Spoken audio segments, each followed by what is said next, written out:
दोस्तों नमस्कार, प्रणाम, अभिवादन स्वीकार करें। शुरू करते हैं आज की बड़ी खबरें। मध्य प्रदेश के सभी 52 जिलों की खबरें किसानों के लिए बड़ी खबर है। वहीं मध्य प्रदेश में उपचुनाव से पहले कांग्रेस को बड़ा झटके पे झटका लग रहा है। वहीं देखेंगे सीएम शिवराज सिंह चौहान ने प्रदेशवासियों को दिए बड़ी सौगातें। तो चलिए देखते हैं सारी खबरें विस्तार से।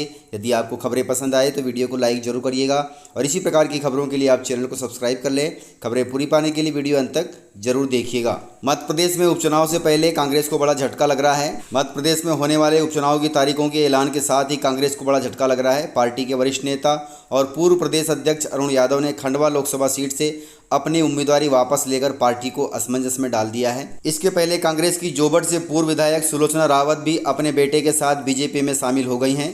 कांग्रेस का दावा है कि इससे साफ हो गया है कि बीजेपी के पास प्रत्याशी नहीं है, जो कांग्रेस से प्रत्याशी तोड़कर अपना बना रही है। उधर बीजेपी का कहना है कि कांग्रेस से लोग छोड़कर बीजेपी में आ रहे हैं, तो इसमें बीजेपी का कोई दोष नहीं है। मध्य प्रदेश में 3 विधानसभा और 1 लोकसभा सीटों पर इस महीने के आखिरी में उपचुनाव होने वाले हैं। दोनों पार्टियां उपचुनाव को लेकर बिसात बिछाने लगी हैं, लेकिन शुरुआती दिनों में ही कांग्रेस को जिस तरीके से झटके लग रहे हैं, उससे कांग्रेस बीजेपी से पिछड़ती जा रही है।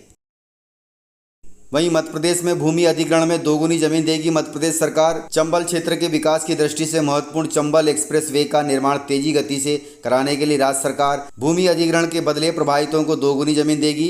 लोक निर्माण विभाग इसका प्राविधान करने जा रहा है। सीएम शिवराज की अध्यक्षता में होने वाली कैबिनेट बैठक में प्रस्ताव पर अंतिम निर्णय लिया जा सकता है।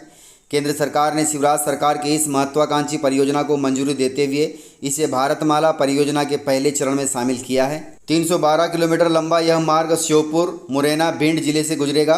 इसके लिए भारतीय राष्ट्रीय सड़क प्राधिकरण को राज्य सरकार 1523 हेक्टेयर भूमि हस्तांतरित कर चुकी है।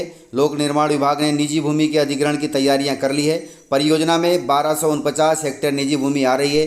अधिग्रहण जमीन पर किसान अपनी सहमति से जमीन देने के लिए तैयार हैं, जिसके बदले में सरकार किसानों को 2 गुना राशि देगी। तो अच्छी बात है, गुड न्यूज है।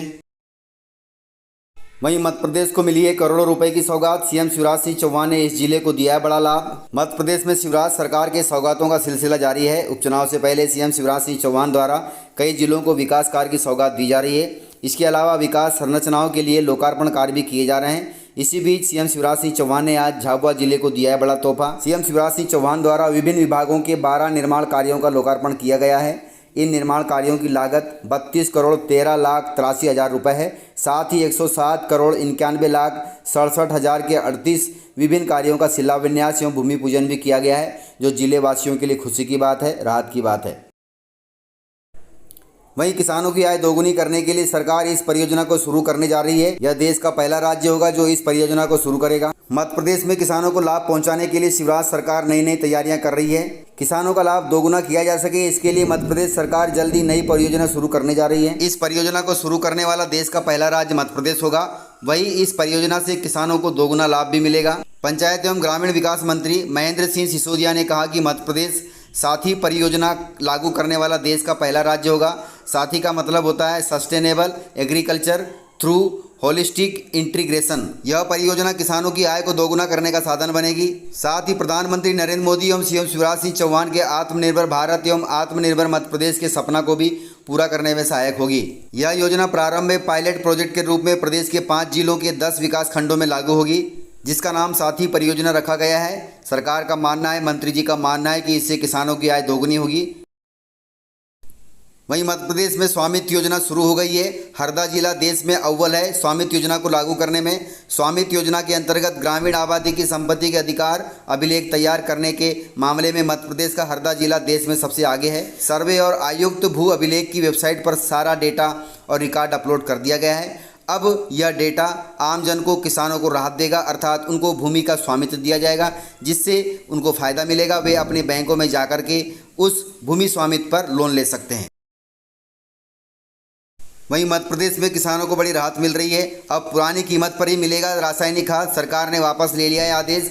जो रासायनिक खाद की कीमतें बढ़ाई गई थी, अब सरकार उन कीमतों को वापस ले रही है। अर्थात जो कीमतें रासायनिक खाद की पहले थी, अब वही कीमत पर आपको रासायनिक खाद मिलेगा। 1 अक्टूबर से मध्य प्रदेश सरकार ने रासायनिक खाद के दाम बढ़ा दिए थे, जिसके बाद किसान परेशान थे। किसानों का कहना था कि MSP बढ़ाने का किसानों को कोई लाभ नहीं हुआ, क्योंकि खाद के दाम बढ़ गए हैं। दरअसल सरकार यह भी चाहती थी कि किसान रासायनिक खाद के बजाय नैनो यूरिया या फिर जैविक खाद का उपयोग करें, लेकिन ऐसा नहीं हो सका। इसलिए सरकार ने रासायनिक खादों के दाम वापस ले लिए हैं, जिससे किसानों को एमएसपी बढ़ने का लाभ मिल सके। मध्य प्रदेश के किसानों के लिए अच्छी खबर है। राज्य शासन की ओर से डीलर्स को निर्देश दिए गए हैं कि रासायनिक खाद वापस पुराने दामों पर ही दी जाएगी। खाद से बढ़े हुए दामों से परेशान किसान लगातार दाम कम करने की मांग कर रहे थे। मध्य प्रदेश राज्य सहकारी विपणन संघ की ओर से सभी डीलर्स को पुराने रेट पर भेजकर उसी पर खाद बेचने के निर्देश दे दिए गए हैं। पुराने तथा नए दामों में इस प्रकार से अंतर है। एनपीके खाद जो पहले दाम था 1185 रुपये प्रति कुंटल, अब वह 1700 रुपये हो गया था, लेकिन वापस होने पर 1185 रुपये में ही मिलेगा।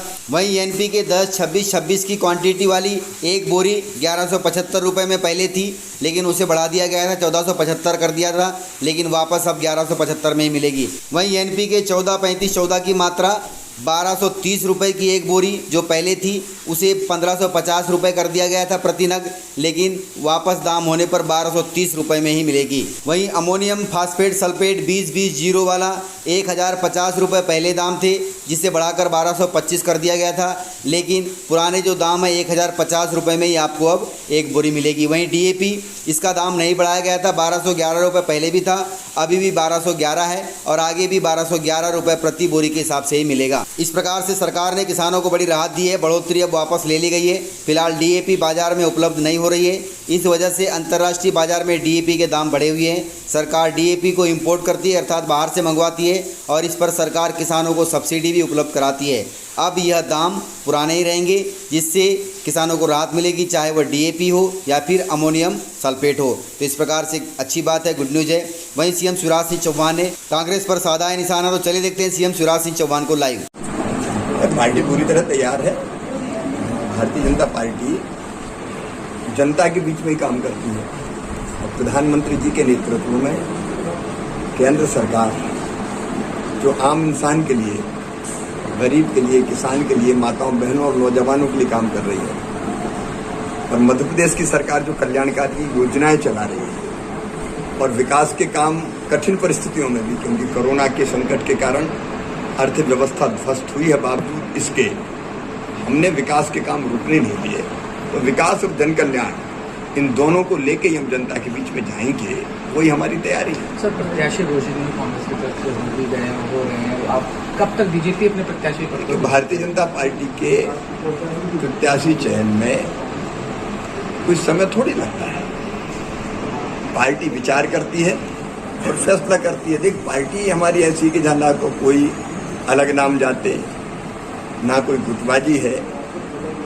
हमारी पार्टी ऐसी है जो कार्यकर्ता के बारे में विचार करती है। वंशवाद, परिवारवाद, दूसरी चीज, इन सबसे सर्वथा दूर रह के पार्टी का एक स्थानीय नेतृत्व प्रदेश का केंद्रीय नेतृत्व से चर्चा करता है, केंद्रीय नेतृत्व अंतिम रूप से फाइनल करता है। वैसे भी नवरात्रि आ रही है, तो फॉर्म तो नवरात्रि में ही भरेंगे प्रारंभ होने पर। इसलिए भारतीय जनता पार्टी में सारी प्रक्रिया पूरी हो गई है, नाम घोषित हो जाएगा। सर, कांग्रेस के लीडर है अरुण यादव, जो अभी तक चला था खंडवा से उपचुनाव लड़ेंगे लोकसभा, लेकिन उन्होंने मना कर दिया है। अभी तो कांग्रेस जाने भैया क्यों मना कर रहे हैं, उनका घर देखे। मैं वही तो कह रहा था, जिसके कारण नाराज हो गए थे कमलनाथ जी कि अपना घर संभालो, अपना घर देखो भैया। अब कौन जा रहा है, कौन आ रहा है, कौन मना कर रहा है, क्यों नहीं लड़ रहा है, ये तो वो देखे और वो जाने। तो इस प्रकार से जानकारियाँ थी। यदि आपको जानकारियाँ पसंद आई हो तो वीडियो को लाइक जरूर करिएगा, और यदि आपने वीडियो पूरा देखा है तो उसके लिए बहुत बहुत धन्यवाद। वीडियो को ज़्यादा से ज़्यादा अपने दोस्तों में शेयर करें, ताकि वे भी जानकारियों से अपडेट रहें और जानकारियों का लाभ ले सकें। तो आज के वीडियो में इतना ही, मिलते हैं सर अगले वीडियो के साथ। तब तक के लिए जय हिंद, जय भारत।